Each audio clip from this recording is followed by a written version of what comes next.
Nous sommes dans la commune rurale de Fezna, qui se trouve dans le cercle d'Erfoud de la province d'Erachidia, dans la région de Meknès-Tafilet. La commune, située dans une zone de plaine, fait partie des oasis du Tafilet. Elle compte environ 5000 habitants sur une superficie de 512 km². Sur le plan économique, les revenus de la population proviennent principalement d'une activité agricole de subsistance, ainsi que des transferts d'argent des immigrés. Sur le plan social, la majorité de la population souffre de pauvreté. Les analphabètes sont nombreux et beaucoup de jeunes n'ont pas d'emploi.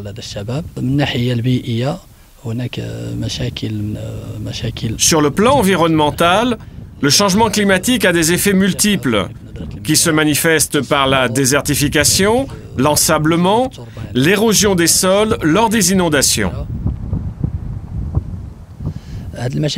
Tous ces problèmes ont incité la municipalité à concevoir un PCD, Plan communal de développement, pour la période de 2011 à 2015, plan qui a intégré les enjeux d'adaptation au changement climatique. De nombreux acteurs locaux et nationaux ont participé à l'élaboration de ce plan. Le PCD comporte 4 principaux volets: la gestion rationnelle de la ressource en eau, la réhabilitation et la modernisation des retaras dans l'oasis, l'introduction des énergies renouvelables et l'éducation à l'environnement. Les retaras sont des systèmes d'irrigation traditionnels. Le dispositif comporte des galeries souterraines qui permettent d'amener l'eau jusqu'à des canaux d'irrigation appelés seguillas et des puits qui servent à l'évacuation de la terre pendant la construction du dispositif et à l'entretien de la galerie par la suite. Étant donné les effets du changement climatique, les retaras sont exposés à des problèmes de détérioration. La sécheresse provoque la baisse du niveau de l'eau dans les retaras. Celles-ci vieillissent et sont souvent mal entretenues. L'eau qui y circule est parfois polluée en raison de l'utilisation domestique de détergents. Le programme Oasis Tafilet réalise des projets pour la réhabilitation des retaras, dont celle de Al Omaria, d'une longueur de 800 mètres. La réhabilitation s'effectue de façon moderne en utilisant du béton. Les chantiers permettent de créer des emplois pour la population locale. Le nouvel ouvrage comporte aussi un bassin de retenue des eaux dont le but est de recharger la nappe phréatique et d'économiser l'eau.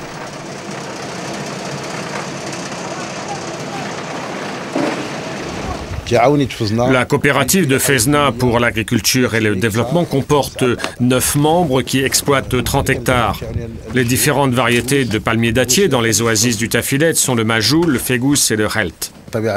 Le milieu des oasis convient bien aux palmiers dattiers. Les utilisations de ces arbres sont diverses: alimentation, construction, sources d'énergie pour la cuisine et autres usages. Les types d'irrigation traditionnels pratiqués dans la région sont le pompage, les retaras et le recours aux oueds. Actuellement, nous utilisons le goutte à goutte.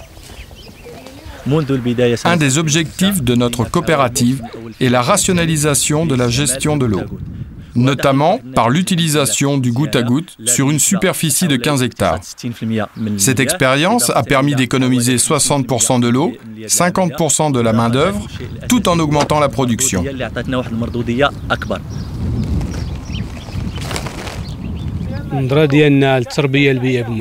Notre vision de l'éducation à l'environnement est de transformer les établissements scolaires en espaces verts au milieu d'une zone aride.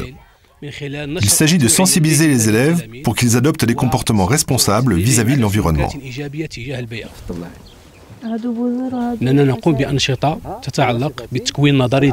Nous dispensons des connaissances par le biais de formations théoriques et d'activités pratiques dans la serre et la ferme pédagogique. Nous avons également mis en place une police environnementale et un tribunal, lequel juge, à des fins pédagogiques, toute infraction commise à l'encontre de l'environnement au sein de l'établissement. Nous avons constaté une forte adhésion des élèves à ce projet. Cela montre que les générations futures seront beaucoup plus respectueuses de l'environnement.